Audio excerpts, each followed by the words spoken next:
Раздел 12. Выйшлі з двара над вячоркам. Калі ўздоўж вуліцы наскрозь ружавеў ад сонца ўзняты каровамі пыл. Мэкалі авечкі, непаразумела штурхаючыся ля варот, і адусюль даляталі лісліва абыякавыя галасы гаспадынь. Шу-шу-шу. Часам чарэўна, быццам гізунты вось-вось разарвуцца ад цяжару ежы, мыкала карова, і маладзіца з гожымі лыткамі завіхалася ля завалы. Красуля, красуля, ах, каб ты здарова была. Чулася рыпенне, шумныя ўздыхі, звонкія жаночыя галасы і добрыя плескачы па крыжах вялікіх жывёл. Гукі звычайнай вячэрняй сумятні. Але нават у неспакоі быў спакой, таму што быў вечар. І нібы падкрэсліваючы гэтую стому і спакой, сярэдзінай вуліцы ішоў на вячэру ў чарговы дом азярышчанскі пастух Данька. Ляніва, ад няма чаго рабіць, прыкладаючы часам да вуснаў даўгую берасцяную трубу. Гукі былі чыстыя і гучныя. Данька мог круціць трубы, як ніхто іншы. Дзеці ішлі насустрач яму, а пастух ішоў, так спакойна заграбаючы скуранымі поршнямі пыл, што аж зайздрасць брала. Дай Бог быць на Вялікдзень папом, узімку катом, а ўлетку пастухом. Дай Бог. Бо нічога няма лепшага за гэты вечар, чыстыя гукі трубы і патаемныя позіркі дзевак на гожага пастуха. Падышоўшы да дзяцей, Данька, які зусім і не глядзеў на іх, нечакана паднёс раструб берасцянкі да вуха Кандрату і раўнуў так, што хлопец аж падскочыў. «Данька, каб на цябе! А чаго? Чаго ты пасярэдзіне вуліцы ідзеш?» Усміхнуўся роўнымі зубамі Данька. Ты, Данька, кінь, сказала Янька. не можна. Яна сядзела на закарках у Андрэя. Пабойвалася кароў. Глядзела на Даньку з асуджэннем і павагай. Такі гарэзнік, а кароў не баіцца? «Не буду, Янечка», — сказаў Данька, усміхаючыся. «Даль Бог, не буду, гаспадынечка. А хто ж мяне тады вячэраю накорміць, як не ты?» Ён гэты тыдзень харчаваўся ў кагутоў і быў здаволены, есці давалі добра. Кожная гаспадыня улешчвае пастуха. «Чакайце, хлопцы», — сказаў Данька, — «бярыце вось». Ён палез за пазуху і пачаў даставаць дзічкі, зеленаватыя, з карычнева-ляжалымі плямамі, кожнаму па жмені. «Буйныя, якія дзічкі», — сказаў Паўлюк, набіваючы рот. «Угу», — сказаў Данька, сакавіта чамкаючы вялікай дзічкай. «То ж посеркі. Гэтыя есці можна». Усе елі дзічкі. Данька, гарэзуючы, даваў Янцы адну за другой. Дзічак было многа, яны не змяшчаліся ўжо ў дзіцячых далоньках, а пастух, такі спакуснік, даваў яшчэ і яшчэ. Дзеўка глядзела на яго ўмольна, не ведаючы, што рабіць. «Кінь, Янечка», — сказаў гаспадарлівы Паўлюк. «Злазь, скарка, тут кароў няма. Ну вось, а цяпер глядзі». Ён палез у Данькаву за пазуху і там падчапіў далонню, як каўшом, цэлую горку дзічак. «Наўпры, Полік, і не глядзі на гэтага антыхрыста». Данька усміхнуўся. «Дык чаго гэта кагуты сёння такія кагуцістыя?» — спытаў Данька. «Толькі пяра аднаго ў кагутоў няма. І куды ідуць такія прыбраныя кагуты?» «Пастуха сустракаць», — сказаў Кандрат. «Дарагога госця». «Ну, гэта яшчэ нічога», — сказаў Данька. «Ад азярышчанцаў можна чакаць і горшага». Ён быў вывазень з другой вёскі і таму заўсёды трошкі кпіў з азярышча. Вы люди ветлівыя. Вы не толькі пастуха, вы сена калісь званамі сустракалі. Думалі, губернатар, бо губернатара ў вам па мужыцкай вашай цемнаце бачыць не даводзілася. А Мінка, салдат, казаў: «Уга, губернатар! Губернатар, браткі, важны, як не раўнуючы, воз з сенам. Дык вы ўцямілі, здагадаліся, сустрэлі». «Кінь», — сказаў спакойна Андрэй, — «брахня ўсё». «А я хіба кажу, праўда. Куды вы?» «Да Загорскага ў госці», — апусціў вочы Андрэй. «Паклікаў». «Да дзядзькаванага паніча? Добра. Вы ж там глядзіце, хлопцы, не накідвайцеся на розныя дабраны смакаваны, як лапатаў кныр на панскі меляс. Гонару трымайцеся. Не ў іх адных ён ёсць». «А мы ведаем», — сказаў Паўлюк. «Мы не з пустымі рукамі ідём. Мы лузанцы нясём, гарэхі, мёд». «Ды нешта познае дзяцё?» — спытаў Данька. Дзеці пераглянуліся, потым Андрэй сказаў спакойна: «А мы пераначуем, а раніцай пойдзем глядзець усё». «Ну, глядзіце», — сказаў Данька. «Шчаслівай вам дарогі». І ён пайшоў, заграбаючы поршнямі пыл. Дзеці выйшлі за весніцы, ісці было прыемна. Ласкавы і яшчэ цёплы пыл фантанчыкамі ўсплёскваў між пальцаў, прыемна казытаў іх. «Добра, што ты не сказаў яму, Андрэйка», — вымавіў урэшце Кандрат. «Ніхто і ведаць не будзе, нават бацькі. Толькі мы ды Алесь». «Што я, дурны? Скажу я Даньку, што мы задумалі. Адразу б нас на возе ў Загоршчыну завезлі. А так, збочым з дарогі, пройдзем лішнія 3 вярсты, ды і залезем у Раўбічаў парк. Разгледзім усё, ды і пойдзем сваёй дарогай. А то ўсё Раўбіч чарадзей, Раўбіч у прычасць страляў, над Раўбічавым маёнткам цмокі лётаюць, да яго балотныя паны ездзяць. А хто бачыў? Хто ведае? Вось і трэба памацаць. А калі нас тыя балотныя паны зловяць? Нічога не зробяць, сказаў Андрэй. Я з-за абразоў свянцоную ваду ўзяў. А страшна, з аднаго пуду можна памерці. Страшна, сказаў Андрэй. Ну і што ж? Сонца села, калі яны звярнулі з Загоршчынскай дарогі на вузейшую, якая вяла на Раўбічы. Перайшлі ў брод неглыбокую равеку, што ўвабрала ў ваду апошнюю чырвань неба, і папраставалі ў лугі. Атава адрасла сёлета такая ладная, што на паплавах не калолася, не балюча было ісці. Касіць пачалі значна раней Янавага дня. Прайшло больш за месяц, як адгучаў апошні шаст касы, а на дварэ стаяў толькі пачатак жніўня, цёплага і лагоднага, як усё гэта лета. Незлічоныя стагі цямнелі на росна-шызым абшары, струменілі той асаблівы водар, які бывае ў сена, не кранутага дажджом. Такі ўжо ўдалы быў у той год пакос.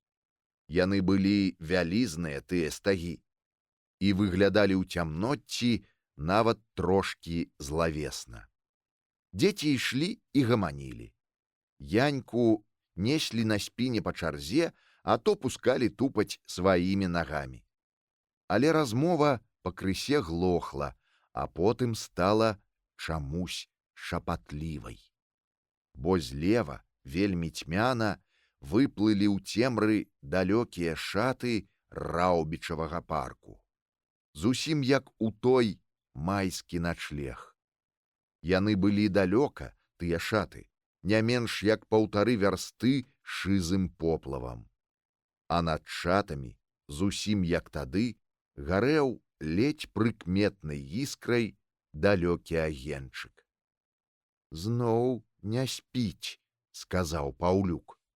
Ніколі не спіць, уздыхнуў Андрэй. Чакае. Цяпер блізняты ішлі першыя, поплеч, каб першымі у выпадку чаго сустрэць бяду. Гарэў над паплавамі далёкі, вельмі самотны ў цемры агонь. І дзеці ішлі на яго. Шаты выраслі над галавою зусім нечакана.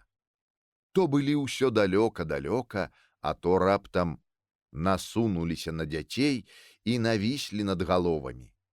І агонь знік.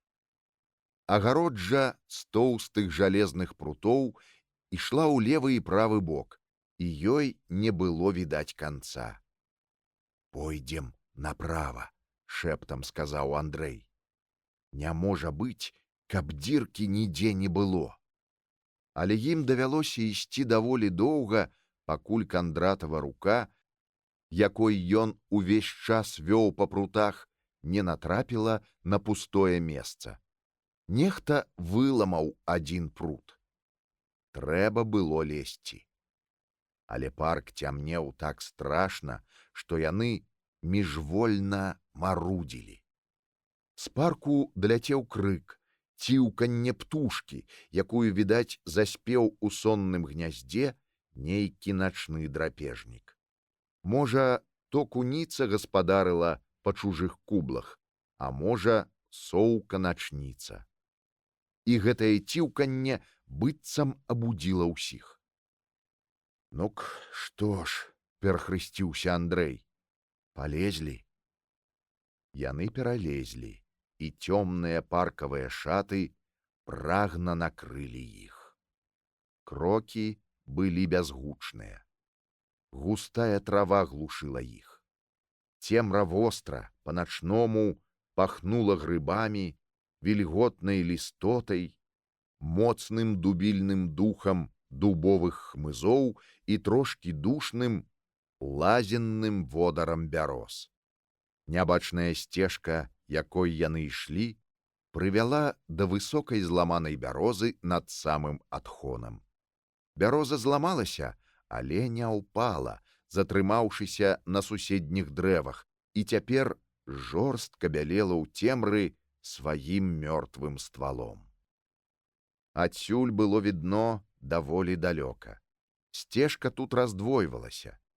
З левага боку яна ішла да кучаравага ўзгорка, на вяршыні якога невыразна бялела дзвюма званіцамі выцягнутая, як здань, раўбіцкая царква. Другі адрожак сцежкі спускаўся з адхону, вёў кудысьці ніжэй, відаць, да другіх белых будынкаў, якія вольна раскінуліся ў чашападобнай лагчынцы, што пачыналася адразу ля падножжа царквы. І, замыкаючы лагчынку з другога боку, паўколам ляжала ў нізіне падкова свінцовага возера. «Пойдзем па правай», — сказаў Кандрат. «Ну яе да д'ябла царкву. Раўбіцкія казалі, стаіць як труна». Сцежка спускалася па схіле на ўскос і неўзабаве вывела на адкрыты з двух бакоў выступ узгорка. На выступе густа раслі дрэвы, а між дрэваў шарэла вузкая будыніна, падобная на царкву, без барабанаў і купалаў. Гэта была, відаць, старая камяніца, вежа пры доме. Такіх многа ў той час было раскідана ля прыдняпроўскіх маёнткаў. Заўсёды трошкі наўздалёк ад новых дамоў, старыя прыбежышчы роду на выпадак вайны, цяпер ужо нікому не патрэбныя, халодныя, як склеп, бо сонца не паспявала за лета прагрэць і высушыць двухсажнёвую таўшчыню муроў, яны павольна разбураліся, раняючы складкі на траву, паточаныя каменным слімаком валуны. З часам камяніцы пачыналі нагадваць чорна-жоўтыя соты, мёртвую вашчыну без пчол. Калісьці былі пісталетныя стрэлы, калісьці былі аблогі і пчаліны гуд стрэлаў. Цяпер нічога, акрамя разбурэння. Сні аб загубленай велічы. Каму якая да гэтага справа? Дзеці, павольна пасоўваючыся ўздоўж аднаго боку будынка, убачылі яр, што рассякаў лагчыну, а за ярам панскі дом. Дом быў зусім цёмны, ніводнага светлага акна. «Адкуль жа святло?» — шэптам спытаў Паўлюк. Андрэй паціснуў плячыма. І як толькі яны мінулі рог камяніцы, такой, здавалася, нежывой, такой безнадзейна мёртвай, яны ўбачылі адбітак гэтага святла на кроне волата дуба, што рос ля сцяны. Свяцілася акенца ў верхнім паверсе камяніцы. Свяцілася нежывым, сінім, нейкім зіхоткім агнём, часам мацней, часам слабей. «Зазірнуць бы», — сказаў Кандрат. «Потым на дуб палезем», — сказаў Андрэй. «А зараз абыдзем камяніцу. Чорт яго ведае, дзе тут дзверы. Часам нехта выйдзе і схопіць. Я ж казаў, нячыста тут». Яны рушылі далей, павольна абышлі ўжо 3 бакі будыніны і цяпер павінны былі выйсці на 4-ты бок, што выходзіў на стромы адхон. Дзвярэй не было і тут, як быццам той, хто паліў агеньчык, прылятаў сюды паветрам. Але затое тут было акно на ўзроўні зямлі, відавочна прабітае пазней у глухім муры, і з гэтага акна падала на строму чырванаватае святло. Яны ўбачылі гэтае святло і адначасова пачулі нягучнае і рэдкае пастукванне жалезам аб жалеза. Учулі саладкаваты серны смурод. З заміраючымі ад цікаўнасці і жаху сэрцамі яны плазавалі да гэтага акна. Паўлюк застаўся з Янькай у хмызах, а хлопцы паўзлі бліжэй, бліжэй. Чырванаватыя ўспышкі рабіліся больш яркія, пастукванне больш трывожнае і выразнае. Стук, пых, стук, стук, пых. Акно было закратаванае, і праз яго яны ўбачылі вялізнае сутарэнне з каменнай падлогай і скляпеннямі. Усе сцены яго, акрамя адной, танулі ў змроку, а тая адна была асветлена зіхоткімі ўспышкамі горна, над якім навісаў чорным грыбам каўпак. Ля ачага стаялі каменныя сталы з дзівоснымі прыладамі са шкла і металу. Стук, пых, стук, стук, пых. У сутарэнні былі 4 чалавекі. Адзін сядзеў за сталом каля горна і трымаў над жароўняй нешта падобнае на патэльню. Гэта з патэльні часам пыхаў вінна-чырвоны агонь, і тады чалавек зноў сыпаў на яе чорны парашок, ківаў галавою і каліў далей. Другі сядзеў наводдаль. Перад ім трапятала, заціснутая адным канцом у ціскі, металічная палоса. Ён пастукваў па ёй невялікім востраканечным чаканам. Стук, пых, стук, стук, пых. 2 астатнія сядзелі, захутаўшыся ў грубыя суконныя плашчы, і глядзелі ў агонь. І ўсе 4 былі нечым падобныя. Згасала чырвоная ўспышка, і тады нават у святле горна можна было заўважыць фарфоравую бледнасць абліччаў.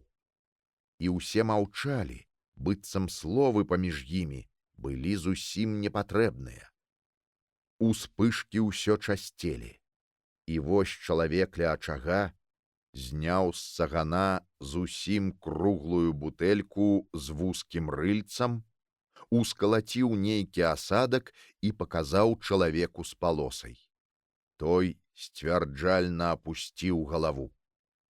Трапятала чырвонае полымя.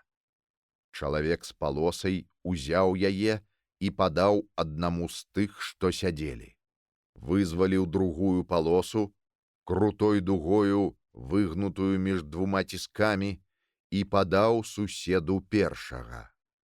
Тыя скінулі плашчы і, застаўшыся ў суконных нагавіцах і белых сарочках, пачалі маўклівую і страшную сваёй маўклівасці гульню ва ўспышках чырвонага святла. Пачалі біць палосай аб палосу, па-рознаму трымаючы іх. Білі па чарзе. Потым адзін біў па палосе другога, уторкнутай адным канцом у шчыліну паміж плітамі падлогі. Потым другі біў даволі тоўстай доўбняй па палосе першага. Адзін з удараў доўбні зламаў метал, і ўладар доўбні моўчкі са змрочным тварам развёў рукамі. І тут успышка небывала чырвонага густога полымя ахапіла сутарэнне. Чалавек над жароўняй стаяў і выскаляў зубы ў патоках чырвонага святла, якія змяіліся ўсё вышэй і вышэй. Рукі ягоныя былі пераможна ўскінутыя ўгору. Гэта было так страшна, што хлопцы кінуліся прэч і апамяталіся толькі за рагом будыніны. «Што бачылі?» — спытаў Паўлюк. «Выклікалі кагось», — коротка сказаў Андрэй. «Каго?» «Не ведаю. Але не на дабро. Пайшлі адсюль». «А агонь?» — напомніў Кандрат. «Так, агонь». У Андрэя ўпаў голас. Яны ўзнялі вочы да акна і ўбачылі, што сіні агеньчык згас. На яго месцы цяпер цямнеў правал акна. Звычайны мёртвы правал. Больш нічога. І хлопцы адразу адчулі, як жах саступіў месца расчараванню. Агонь быў так блізка, такі высокі і сіні. Хто ведае, якія дзівосы ён асвятляў. І вось яны, дурні, пакінулі яго. Дачакаліся, пакуль ён згас? «Ёлупы», — сказаў Кандрат, — «боўдуры, чакухі». Гэта сапраўды было горка, калі ўжо забыцца на страх. Столькі разоў бачыць іскру над шатамі парку, наважыцца нарэшце ісці сюды, нацярпецца жаху, убачыць агонь зблізку, такі зменлівы і сіні, і ўсё зглуміць. «Пайшлі», — сказаў Андрэй. Зноў сцежка, на гэты раз з уступу у абход невялікай падковы возера. Зноў пах грыбніцы і стылая раса. Хлопцы ішлі моўчкі з апушчанымі галовамі. Было халодна і няўтульна пад шатамі дрэў. Добра, што хаця Янька не плакала, бо ёй было ўсё адно, так яна хацела спаць.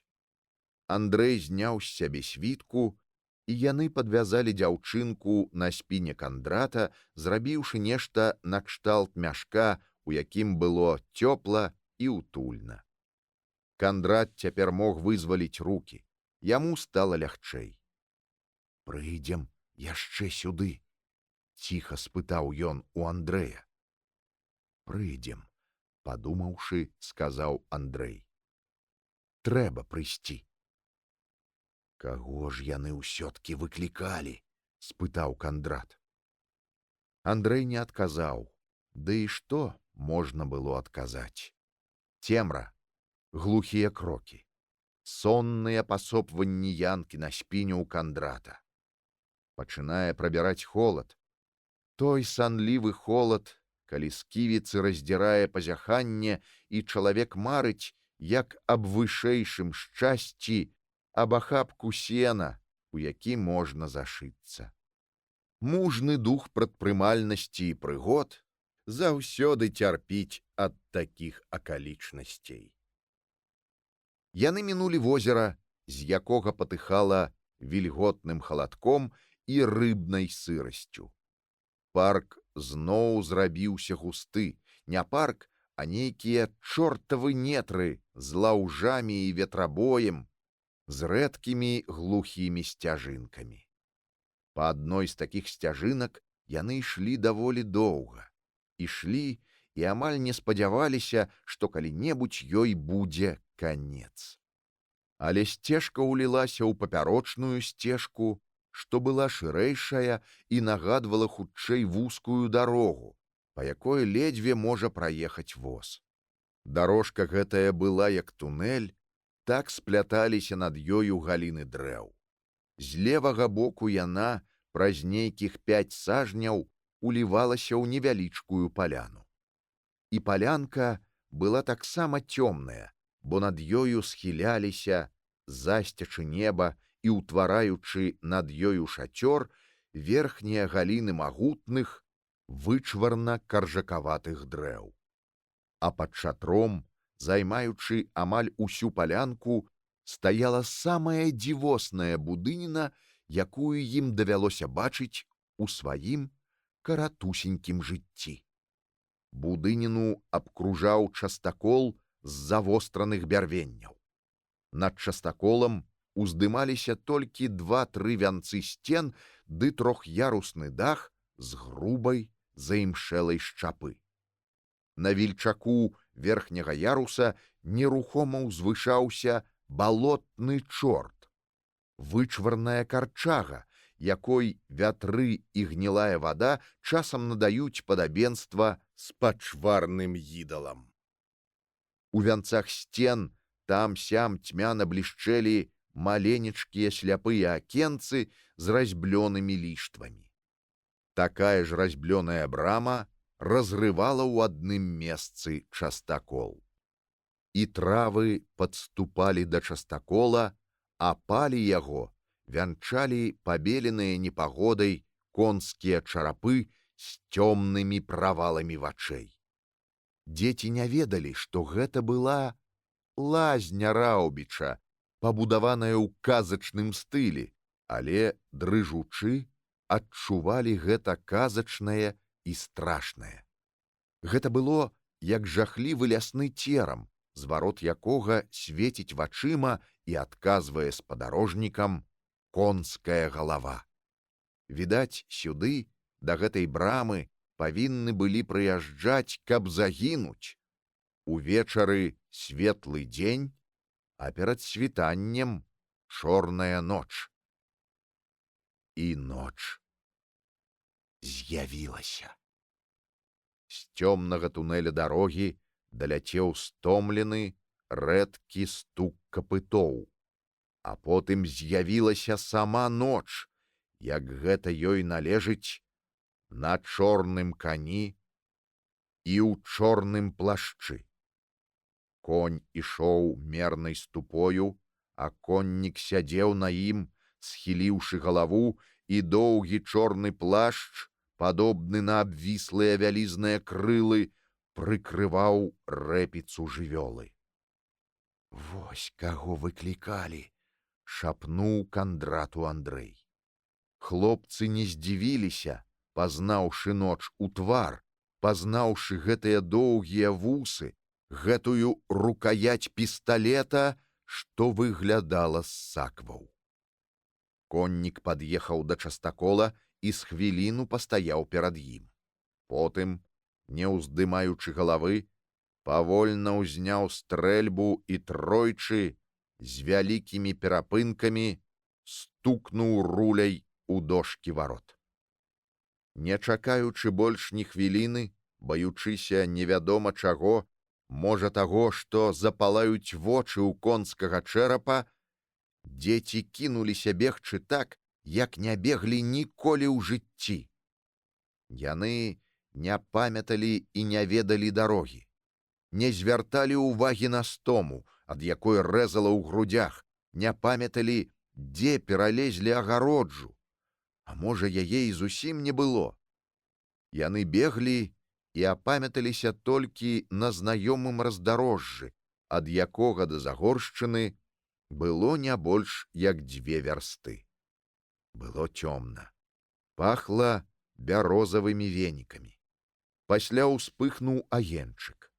Рука, упрыгожаная на запясці жалезным узорным бранзалетам, паднесла сярнічку да васковай тоўстай свечкі, потым да другой, да трэцяй. І тады другая рука, загарэлая аж да гарчычнага адцення, зняла са стала ўпрыгожаны срэбнымі насечкамі пісталет. Схавала пад стол. «Баішся?» — іранічна спытаў Раўбіч, скідаючы на лаву плашч. «Сцерагуся», — сказаў воіна. Раўбіч выняў з-пад плашча кошык і паставіў на стол. «Падсілкуйся». Спаласаваны і зрэзаны страшнымі шнарамі твар усміхаўся. «Правда ль, что Бомарше кого-то отравил?» — спытаў воина. И гаспадар лазни отказаў у тон яму. «Гений и злодейство — 2 вещи несовместные». «Ведаешь классику?» — сказаў воина. Яны сядзелі за адным сталом. Воіна еў, скоса паглядаючы на субяседніка насцярожанымі і бязлітаснымі вачыма. Яго чорныя бровы былі нахмураныя. А Раўбіч сядзеў насупраць, і яго твар ажыўляла іранічная усмешка. Вялікія, зусім без райка, цёмныя вочы спакойна назіралі, як пальцы воіны ламалі курыную нагу. «Згаладаўся ты, браток». Вычварна зламаныя, пагардлівыя бровы Раўбіча дрыжалі. «І так 20 год», — сказаў ён. «Божа мой, колькі пакут! І галоўнае, дарэмна. Увесь час спаць адным вокам, увесь час не даядаць. Лепей не даесці, як ястраб, чым пераесці, як свіння». «Намёк?» — спытаў Раўбіч. «Ты што?» — сказаў воіна. «Не, кум, цябе гэта не тычыцца. Ты таксама не ціхая горлінка, таксама хищны вран над гэтай напаўжывой падлай. Гэта не пра цябе. Гэта пра тых, што зажэрліся, што забылі». Яны глядзелі адзін на аднаго. Прылазнік, асветлены спакойнымі язычкамі свечак, быў някепскай дэкарацыяй. Вышараваныя да жаўцізны бярвенні сцен, пучкі мяты пад столлю, шырокія лавы пад мяккімі чырвонымі налаўнікамі, стол, на стале ежа і паліваны збан з чорным півам. А ля стала 2 насцярожаныя чалавекі. «Урэшце, хто мяне выручыў, параненага?» — сказаў воін, канчаючы есці. «Хто падабраў у яры? Хто выхадзіў? Каму ж можа больш верыць, чорны воіна?» «А ты не ганарыся, Богдане», — жорстка сказаў Раўбіч. «Я тады не ведаў, што ты чорны воіна. Проста бачыў тваю перастрэлку з земскай паліцыяй.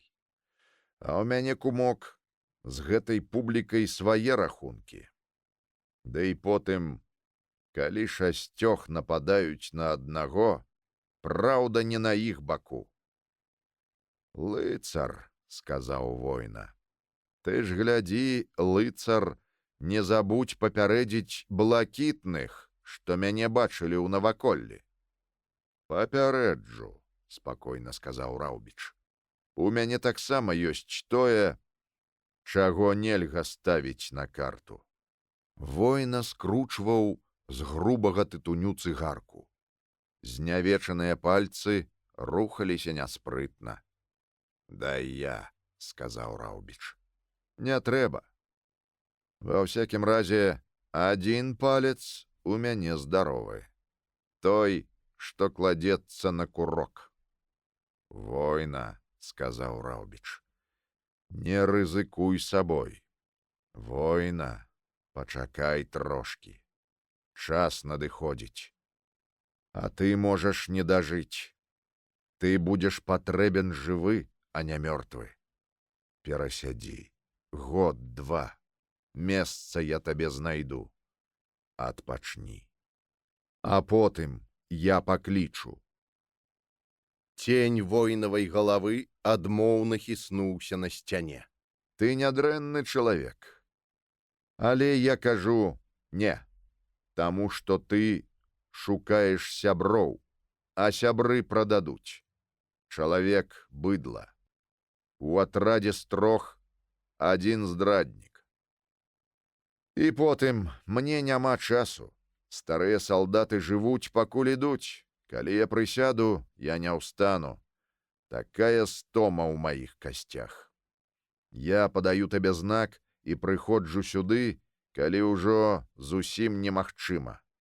Я сплю тут як чалавек, але потым мне зноў цяжка звыкаць да насцярожаных начэй, да дажджу, да свайго берлагу, як 20 год таму.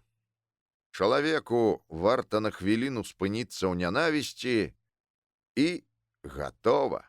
Ён падлюга, таму што гэтага патрабуе яго беднае подлае цела. Ён апусціў павекі. «Сёння я раскажу табе нешта», — не вельмі ахвотна сказаў ён. «Ты памятаеш бунт у 30-м годзе? Але толькі тады я быў іншы і не разумеў яго. А я разумеў. Мне тады было 19, і я верыў у людзей, верыў у бунт, у наша паўстанне, у тое, што людзі яму не здрадзяць. Веру я ў гэта цяпер, або не, мая справа. Але і тады і цяпер я не верыў у высокапастаўленае быдла.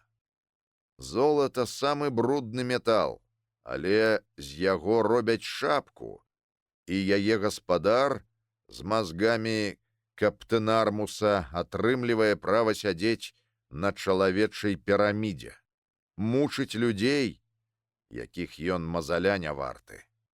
Гарнастай — подлы і хцівы звер, але з яго робяць бялюткую мантыю, і яе гаспадар чамусьці атрымлівае права шматаваць свой народ і процьму другіх.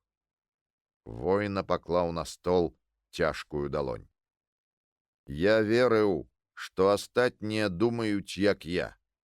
Напэўна, таму што я любіў сваё Прыдняпроўе і верыў, што мае сябры жадаюць яму добра.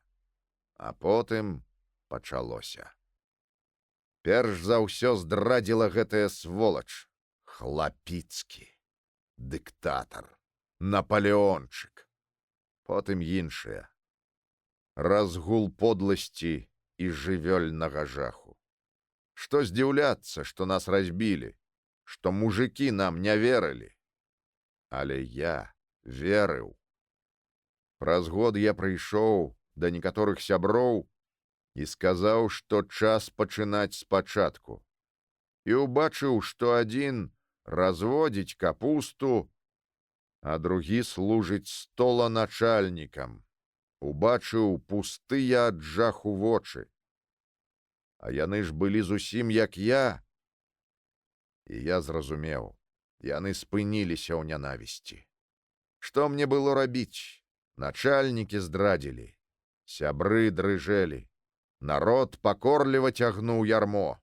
Усё, у што я верыў, было, значыцца, як байка для дурных дзяцей, а мая мара — паламаная цацка. Ён усміхнуўся. Памятаеш, Іакаў дужаўся з Богам. Я быў малады і гарачы, адзін дык адзін. І я вырашыў, паўстанне будзе жыць, пакуль буду жыць я. Павінна ж быць праўда. Павінен быць Бог у небе. Цяпер у яго словах гучала наіўная, але цвёрдая гордасць. І вось яно жыве. Яны думаюць, што задушылі яго, а яно жыве.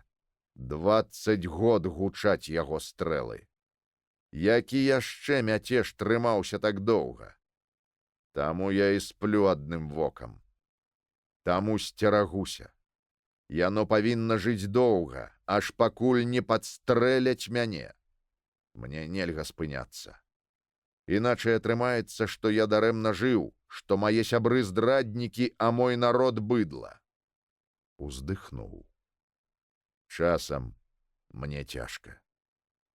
Я гляджу здалёк на твайго Стася, гляджу на тваю Наталю, на Франца, на Майку. Я люблю дзяцей. Часам думаеш, што супраціўленне ні да чаго не вядзе. Можна кінуць усё і жыць. Але потым я ўспамінаю, як мітусяцца яны ўсе, пачынаючы з Мусатава. Я ўспамінаю, што кожны мой стрэл — гэта поўха тым, з пустымі вачыма. І вось таму мне з табой не па дарозе. Я не магу чакаць. Добра, сказаў Раўбіч. Я пайду, бо ты зусім засынаеш. Спі спакойна, кум. Чаму ж не спаць? Буду спаць. Інсургент спіць, а інсурэкцыя ідзе.